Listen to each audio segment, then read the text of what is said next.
What's up, guys? Pat Whalen with yesterday's news for January 20th, 2017, Inauguration Day. A very happy Inauguration Day to you. First tweet from Raw Story. Trump offers odd denial of PP-gate. Not nuts about the use of PP in the headline, but this is an interesting article, and I'll tell you why. Obviously, this is about that dossier that BuzzFeed published that is, of course, not true, maybe. Basically, Trump was being interviewed by Fox News about this dossier. He said it wasn't true, gave a very long explanation of why it was fake news, and then at the end, he said something very interesting. I was never even in that room for that period of time.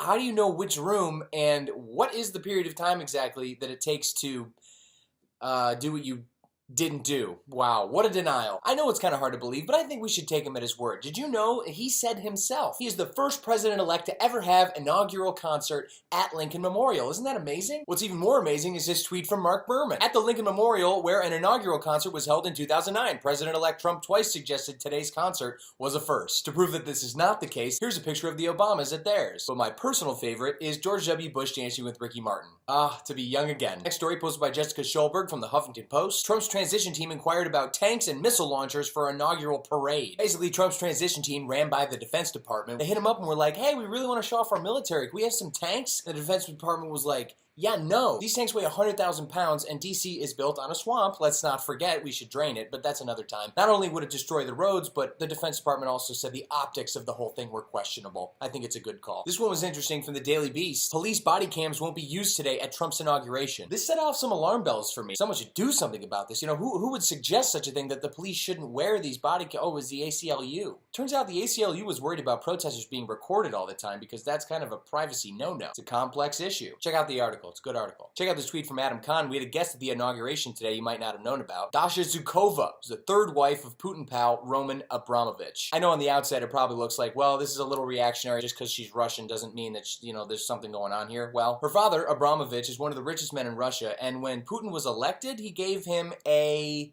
$25 million yacht. Yeah. This next one's rough. From Caroline O. Trump team's planning to eliminate the DOJ's 25 violence against women grant programs. All of these grant programs are listed in his tweet, and obviously a lot of cuts have been made today that we've all been aware of. This whole thing gave me the willies, so it was encouraging to see this next tweet from Justin Elliott. The Labor Department's Women's Bureau seems to have recently hastily put up a link for public to download all its files en masse. After the climate change page was deleted off the White House website today, I think it's a really good idea that some of these Labor Department statistics are now available for the public to download, just in case something happens to them. Might want to check it out. This next one's a doozy. From Baber Balos. Republican lawmakers in 5 states propose bills to criminalize peaceful protests. Stay with me. North Dakota would make it legal for motorists to run over and kill any protester obstructing a highway as long as the driver does so accidentally.